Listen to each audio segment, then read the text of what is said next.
It's still Breakfast Central here on News Central. Let's see what Nigerians are saying, how you are reacting on the social media space. How netizens are indeed reacting to the big stories that are coming out from the front pages here on News Central and, of course, here on our subsequent news bulletin.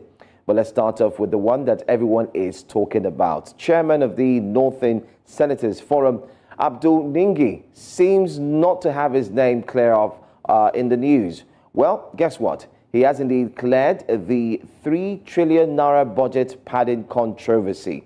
Now, in an interview he had during the weekend, he also came forth to distance himself from accusing President Bola Ahmed Tinubu of running a dual budget, criticizing Tinubu's spokesperson Bayo Onanuga as a liar. Well, unfazed by potential Senate suspension, Ningi stands firm on his statement. He says even if he's going to go on a 6-month suspension, he doesn't mind. He just needs to stand for the truth as long as he is not going on suspension because he stole funds. That's a strong statement there. But how are Nigerians reacting to this story ever since it broke? And how are Nigerians reacting to the fact that budget padding seems to be a thing, but now it's made a return on the limelight? Let's go straight to the tweets and find out what you are saying. I'm starting off with the first one. Choco Berry National says, Baba said he was forced back. Well, if you ever think that these guys are concerned about the people, please rethink again. He's only speaking up because they are not part of the people taking the lion's share of the national cake. The earlier we, in brackets, he puts the people, that is, Nigerians, start learning how to use these set of people, the better for us. Okay, so he's saying that Ningi is not speaking out of concern for national interest, but he's speaking out of concern for personal interest. Mr. I'm a Siko says, now when issues like this happen, you go no say some people did that house as Senate. And I agree. There's so many names you would get to hear whenever you see stories like this. And you wonder, okay, I've not heard of this name before in the Senate. Another one, Ovia 14 says, Nigeria's parliamentarians are the same irrespective of party affiliations. They only call out thievery when it doesn't favor them.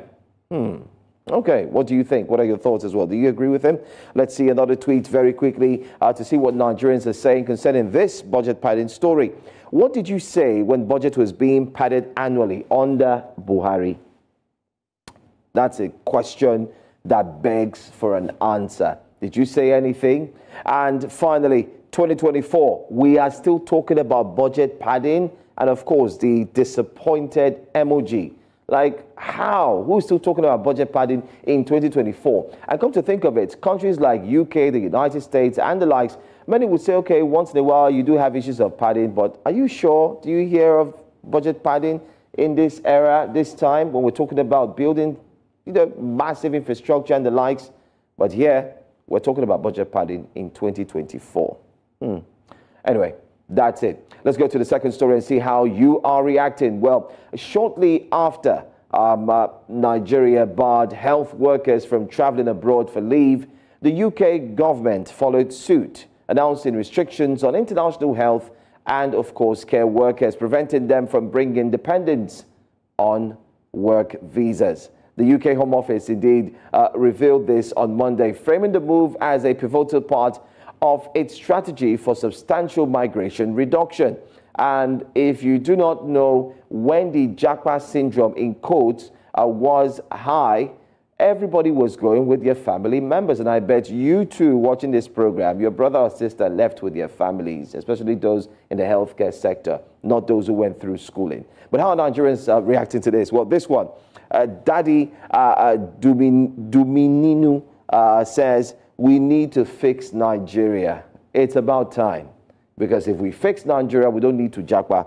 And Moses Hongbeme says they should even deport all Nigerians so that we can face our issues. Abba, Moses. Deport, really? After all the plans and strategy? It doesn't work like that. They cannot just deport all Nigerians.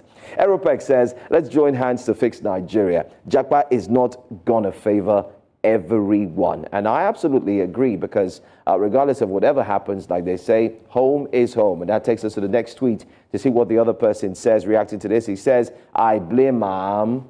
Does he blame UK Prime Minister? The answer, no. And then he says, if not for bad leadership, waiting will define up and down. Think about that. That should hit deep. And Gaboski says, sooner or later, everybody will stay put in their country to create what they need and never to go for another man's own. And if you think about it critically, that is absolutely right. If they stay put, of course, everything will work out fine. And let's take a final one. No place like home, puts the Nigerian flag, says, but if the foundation be destroyed, what can the righteous do? A quote from the Holy Book. He then goes on to say, we therefore have to protect our own, because that's all we've got. And that's all the tweets, and that's how a cross-section of Nigerians on the social media space are taken from X, taken from Instagram, taken from Facebook, and others are reacting to the two big stories that we brought forth this morning on what Nigerians are saying. Asarage is also here, and then again, your thoughts. We're not going to talk on Ningi's story. Let's talk about the UK. What are your thoughts on this? Nigerians have said that it's a case of, Nigerians had predicted that this would happen, because at some point we started seeing a little bit of changes. It just seemed that the monies was indeed needed in order to stabilize the UK economy. And now that that has been done, the UK is saying, listen, now we also need to stabilize our population, so we need to cut down. Yeah. I mean, I think just to chip in on the Ningi one also, the guy who said, it's when certain things happen that that some people are in the National Assembly, which is very true. A lot of people didn't know about Senator Ningi until yesterday. But with regards to the UK, it's painful, it's heartbreaking, seeing that, this is what Nigerians have to deal with, right? It sounds insulting even. Yeah. To the Nigerian people who have, of course, done their absolute best to flee, their country. Because I know that it's targeted mostly, I believe it's targeted mostly at Nigerians. They're the ones who have, make a large percentage of those numbers who, of course, move to the UK and, of course, want to move their dependents also. But, of course, you think about the stress that you go through. First of all, to try to get a visa, people do all sorts. Sell their property, take loans, do whatever it is to raise the money that they need to make those trip, or that trip rather, to the UK. And of course, the United Kingdom the UK government will, take advantage of it, of how desperate you are. They need to fill up numbers. They need people to do care work. Yeah. They need people to do work that their own citizens will not do, because if you ask about their citizens, a lot of them would describe them as very lazy.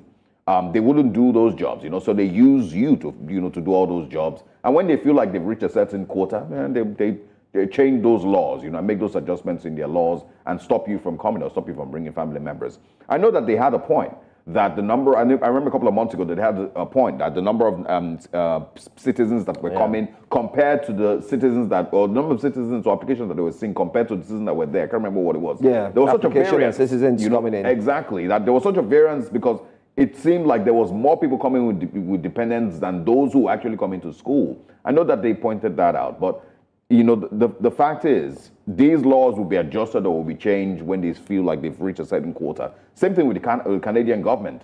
By the time they fill up the number of people that they're bringing in as electricians, as plumbers, as care workers or whatever, then they change their laws and reduce it. And of course, you have less exit routes to those places. The Nigerians start going to Australia, going to Finland. They're on their way there already now. Yeah, so we would always find a way out. But the core is Nigeria, just like Mr. Michi said, is not working the way it currently is structured. And that's why people in their 40s will throw away a career that they've built for the last 20 years, just because they need a fighting chance at a better life. Very, very. I always worry about that.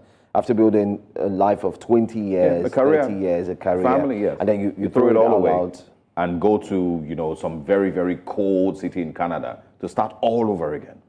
To start all over again, to adjust, because of course those cities, at least if you work, you'll be able to pay your house rent, you'll be able to afford a decent car, you'll be able to take your kids to school just by being busy, by working. But here, the mentality of the average Nigerian here, you need to work and work and work and pack and pack and pack as much money as possible, because your average income will not afford you those basic things, which is healthcare, housing, education. Your average and feeding. Your average income will not. So what Nigerians, the mentality is, no matter how much I earn, I need to continue to gather and gather and gather.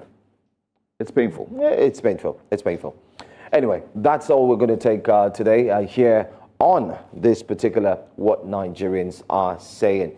And on that note, let's remind you of some other programs that are coming up later today here on News Central, so that you do not miss it for anything. Yes, 10 a.m. West African time, Jasiri starts here on News Central TV. And at 1 p.m. in the game, much later, 5 p.m. West African time, one slot comes your way.